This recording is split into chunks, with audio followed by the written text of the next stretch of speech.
What's going on, guys? Josh Baldwin here for Mad Money Millennial. In this video, I wanted to give you guys yet another update on our super amazing Golden State stimulus. Now, according to CNBC, we have a total of more than $1 billion of unclaimed Golden State stimulus money. Insane, right?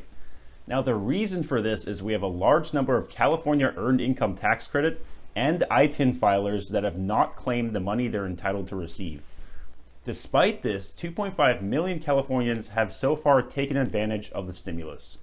All right, now to share some good tea with you guys. I don't know about you, but I'm always up for some good tea.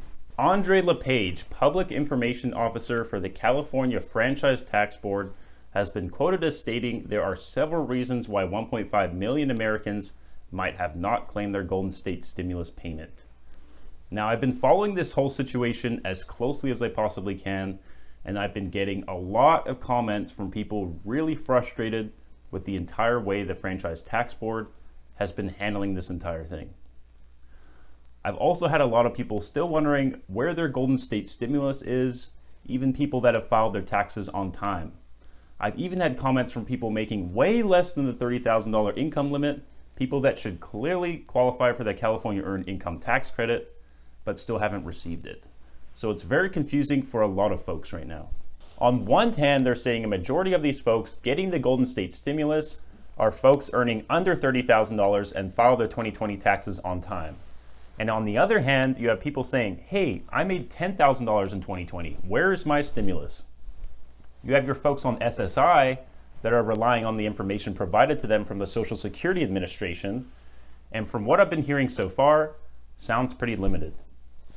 We even have undocumented immigrant ITIN filers earning less than $75,000 receiving the Golden State stimulus over people earning just barely over the $30,000 income limit. So it's pretty clear that there are a lot of holes in this legislation, and it's not very fair to everyone. So while it may be true that the Golden State stimulus is tailored to assist low-income Californians, it doesn't focus well enough on real gross earnings and focuses too much on tax filing status. And if that wasn't bad enough, we have people on SSI screaming that they shouldn't and have never filed their taxes, but on the basis of their income, they should more than qualify for this tax credit. Even worse than that, folks on SSI are completely relying on the Social Security Administration to be the intermediary liaison between the Franchise Tax Board and the people. That is creating enormous slowing in the processing and delivery times. So in summary, we have the California Franchise Tax Board working in conjunction with the IRS, and then the tax board talking to the Social Security Administration. And then meanwhile, we have this whole battle going on in the Senate, where they keep coming out with Senate bills to address new issues and impart new changes to the legislation. So we've got multiple levels of organizations and politics here slowing things down. All right, enough ranting about the problems. How do we find a solution? All right, how do we get our stimulus payments? How do we actually get them? Now, I know it's not ideal, and even though you shouldn't necessarily have to file your taxes for 2020, what I can tell you is if you're tired of waiting around for these other levels of organizations and politics slowing down your payment, the fastest and most effective thing you can do to get your stimulus is just to go ahead and file a late 2020 tax return. Now, unfortunately, the deadline to file an extension on your 2020 tax return was ended on May 17th. So does that mean all hope is lost and you won't ever see your Golden State stimulus? The answer is a fat no. Here at Mad Money Millennial, we refuse to not at least try and hustle to get our well-deserved stimulus checks. All right, so how do we get our checks? How do we secure the bag? Now, according to the TurboTax website, if you failed to file an extension by the May 17th deadline, but you were expecting a tax refund by the IRS, there is no penalty for filing late. So if you know you qualify for the Golden State stimulus and were expecting a tax refund, absolutely go ahead and file. On the other hand, if you know you qualify for the Golden State stimulus, but you owe back taxes to the IRS, you'll actually want to go ahead and file your 2020 late tax return and pay back any back taxes owed as quickly as possible anyway.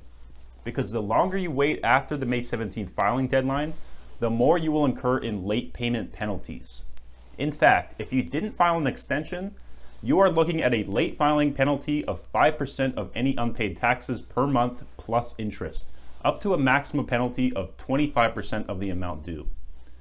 Now your next thought is probably, well, if I can't even afford these taxes I owe, I'm just not going to file because the Golden State stimulus isn't worth paying back this massive tax bill. Well, guess what? I'll let you in on a little secret. Even if you file your late return without enclosing even a single dollar in payment, you can avoid losing a ton of money to that 5% monthly late filing penalty when you do eventually decide to go and file. Because let me let you in on another tip. There is no statute of limitations when it comes to the IRS. If you never file a return, there is no limit on how far back they can go back and assess tax. So for example, say in 2022, a new $2,000 stimulus becomes available to people that qualify and file their 2021 return. And say you only owed $600 in unpaid taxes.